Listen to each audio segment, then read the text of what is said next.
পাকা আম দিয়ে তৈরি এরকম দারুণ মজার একটা ডিশ আমার মনে হয় না তোমরা আগে কখনো খেয়েছো।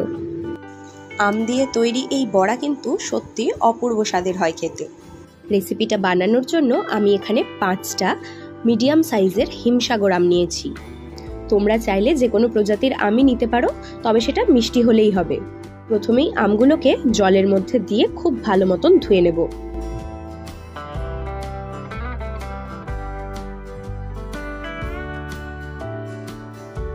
এবারে আমগুলোকে কেটে নিয়ে আমের পাল্পগুলোকে আলাদা করব।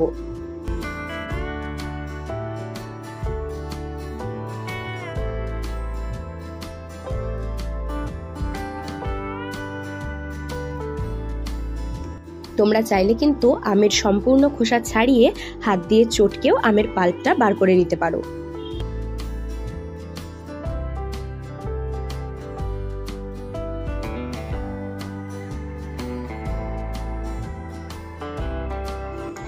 দেখো সমস্ত আমগুলো ছাড়িয়ে আমি একটা বাটির মধ্যে নিয়ে নিয়েছি। এবারে আমটাকে হাত দিয়ে চটকে চটকে একদম স্মুথ করে দেব, যাতে কোনো গোটা বা দানা ভাব না থাকে। তোমরা চাইলে কিন্তু আমটা মিক্সিতে দিয়ে ব্লেন্ড করে নিতে পারো ভালোভাবে। আমটা ভালোভাবে চটকে নিয়ে আমের পাল্পটা রেডি করে নিয়েছি। এবারে এই আমের পাল্পটা অন্য একটা বড় পাত্রে ট্রান্সফার করে নিচ্ছি। এবারে আমের পাল্পের মধ্যে দিয়ে দিচ্ছি 1/2 চামচ মতো নুন। এই নুনটা দেওয়ার জন্য কিন্তু বড়ার স্বাদটা অনেকটা বেড়ে যাবে। এই আমের পাল্পের মধ্যেই অ্যাড করে দিচ্ছি 1 বাটি মতো সুজি। ওজন হিসেবে বলতে গেলে 150 গ্রাম মতো সুজি অ্যাড করলাম। আর দিচ্ছি 2 বাটি আটা বা গমের ময়দা। আর ওই একই বাটির মাপ করেই 1 বাটি চিনিও অ্যাড করলাম। আর দিচ্ছি ওই একই বাটির মাপ করেই 1 বাটি মতো নারকেল গুঁড়ো। তবে অবশ্যই কিন্তু এখানে মিষ্টিটা তোমরা তোমাদের টেস্ট অ্যাকর্ডিং অ্যাড করবে। তোমরা চাইলে চিনির পরিবর্তে মিছরিও ব্যবহার করতে পারো। এটা দোকান থেকে কেনা রেডিমেড নারকেল গুঁড়ো। তোমরা চাইলে বাড়িতে নারকেল কুড়িয়েও দিতে পারো। আর 1 চামচ মৌরিকেও সামান্য একটু থেতো করে বা ক্রাশ করে অ্যাড করে দিলাম। এবারে এই সমস্ত উপকরণ খুব ভালো মতন মেখে নিতে হবে। মাখতে মাখতে যদি মনে হয় এই ব্যাটারটা বা মিশ্রণটা অনেকটাই শক্ত হয়েছে, তাহলে কিছুটা দুধ অ্যাড করতে পারো। আর যদি খুব বেশি পাতলা মনে হয় তাহলে সুজি বা আটা অ্যাড করতে পারো কিছুটা। আসলে এটা সঠিক মাপ তো বলা সম্ভব নয়, কারণ আমের পাল্পের উপর নির্ভর করছে কতটা পরিমাণ ময়দা বা সুজি অ্যাড করতে হবে। কারণ সব আমে তো আর একই পরিমাণ পাল্প পাওয়া যাবে না। দেখে বুঝতেই পারছো মিশ্রণটা বেশ আঠালো আর ঘন হবে।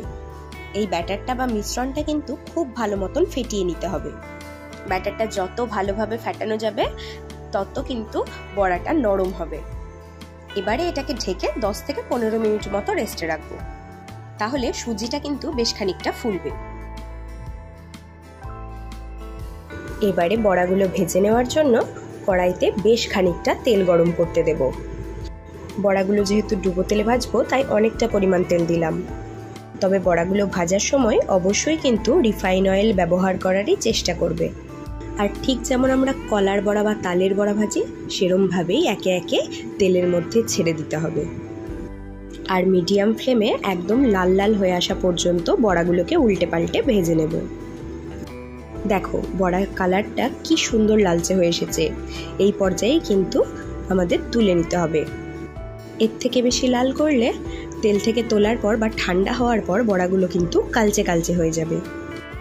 আর সমস্ত বড়াগুলোই কিন্তু একই রকমভাবেই ভেজে নেব। কি দেখলে তো, খুবই ইজি একটা রেসিপি আর খুবই চটজলদি হয়ে যায়। খেতেও কিন্তু অপূর্ব হয়।